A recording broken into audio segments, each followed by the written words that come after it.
শিবায় শান্তায় কারণত্রয়।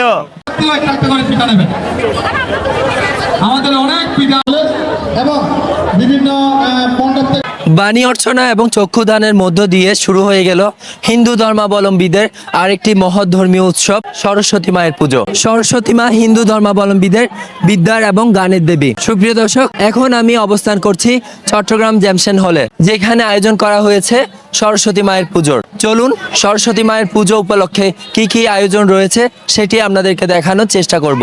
থেকে আমরা পেয়েছি, আমরা এডিসি মায়ের কাছে প্রার্থনা সামনের বছর এসএসসি পরীক্ষায় দিব, ওটাতে যাতে ভালো হয় এই প্রার্থনা করছি।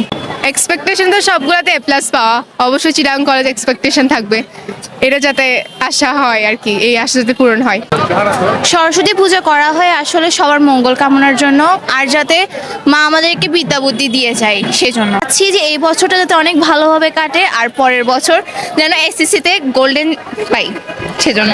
মানে আমরা মূলত পূজা করি হচ্ছে বিদ্যার জন্য। মানে আমরা মায়ের কাছে চাই যে আমাদের যাতে জ্ঞান বৃদ্ধি পাক।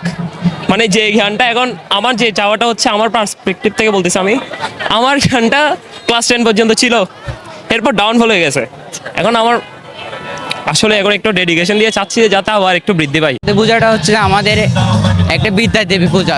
আমরা যে যার অঙ্গেল থেকে যেরকম ভাবে চিন্তা করে, সরস্বতীটা কি, সরস্বতী নিয়ে বেদে বলা আছে যে সরস্বতী হচ্ছে যে এমন একটা দেবী যিনি বিদ্যা প্রদান করেন এবং যিনি সর্বজ্ঞ বেদ জ্ঞানী, তিনি সরস্বতী। এই বছর সরস্বতী মায়ের কাছে চাইবো যেন পুরা পৃথিবীতে শান্তি নেমে আসে, আমাদের দেশের মধ্যে শান্তি নেমে আসে, দেশে যাতে কোনো আর দুর্যোগ না ঘটে। সবার প্রত্যাশা মায়ের আগমনীতে মুছে যাবে সকল দুঃখ দুর্দশা। এভাবে কাটুক প্রত্যেকটা ধর্মের ধর্মীয় উৎসবগুলো, এই প্রত্যাশা নিয়ে চট্টগ্রাম জ্যামসেন হল থেকে আকাশ বড়ুয়া, চট্টগ্রাম পোস্ট।